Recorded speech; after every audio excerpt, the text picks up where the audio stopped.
Hello, my name is Tom and I want to talk to you about tracking your pay-per-click ads. You may be thinking that it's hard or too technical to track your advertising campaigns, or that you'll just set up a campaign and let it run without tracking the keywords and just see what happens.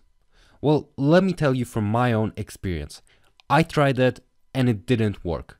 At worst, I was spending money on campaigns that did not make any profit. At best, I was just breaking even. I had no idea where sales were coming from. When I got the sale, I didn't know what to do about it. I couldn't cancel any campaign or get rid of some keywords because I didn't know what was working. If you are running pay-per-click campaigns, you should be tracking your keywords. Tracking and optimizing, that's the way to go. You see, without tracking, it's like navigating through an unknown city without a map. You get lost and have no idea where to go. Now the same applies for tracking. Tracking gives you feedback about your campaign, about your ad content, your web pages, whether they convert. You can then go and tweak your ad campaigns until you get the best results possible. And when you track the clicks, you will get to know whether you're getting desktop traffic or mobile traffic, whether the majority of the traffic is real or fake traffic, also known bot traffic, whether it's just one person clicking your ad or it's different people. There's a statistic of unique click versus total clicks, and you'll also know which countries people are mostly clicking from, and there's a whole lot of statistics that will help you optimize your advertising campaigns.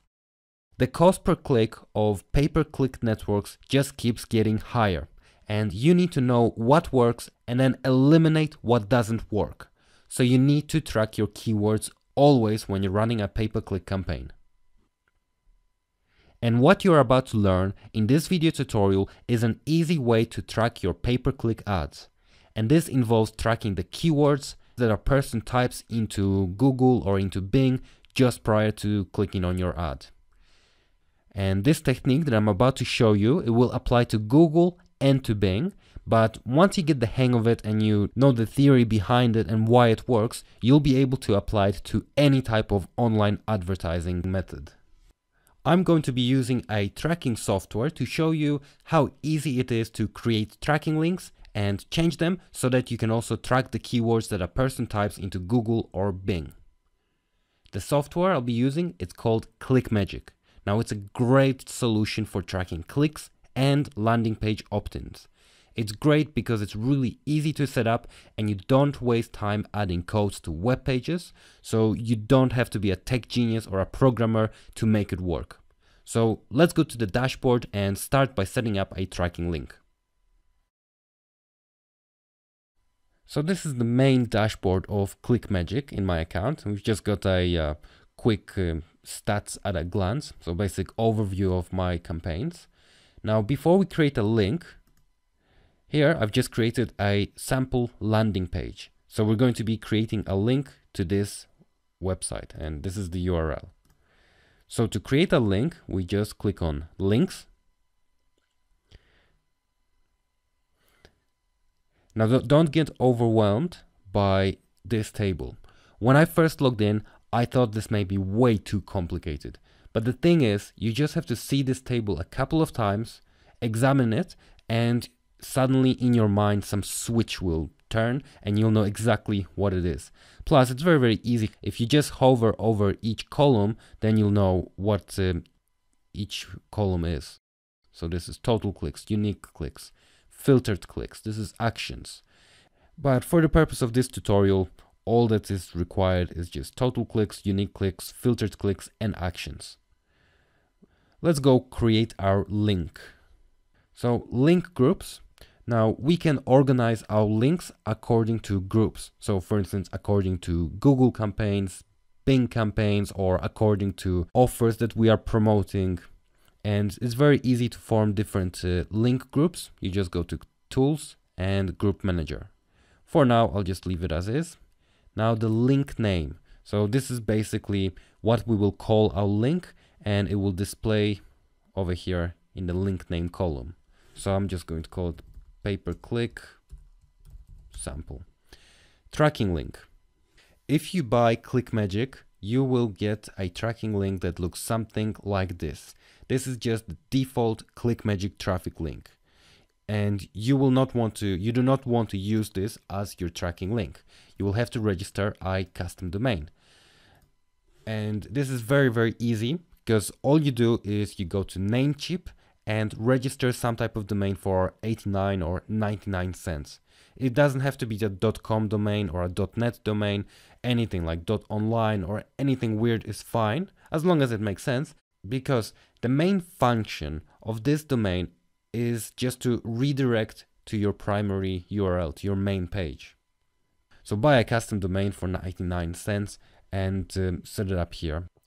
So now I'm going to give the tracking link a name, pay-per-click-sample, that's fine. Now the primary URL, that's the destination URL. So that's the URL of the sample landing page that I have created.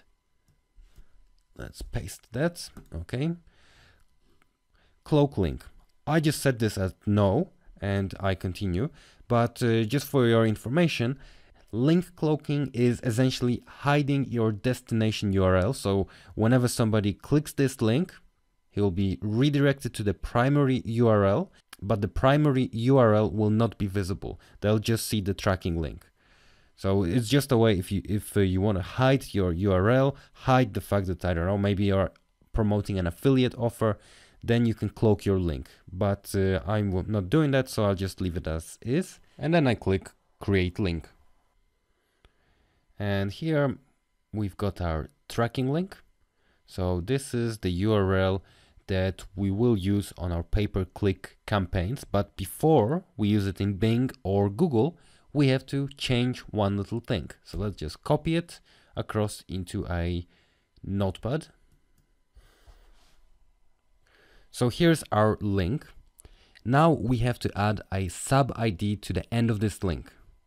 A sub ID is used to pass data back to the tracker. So in this case, it's a token that collects the keyword and sends it back to ClickMagic.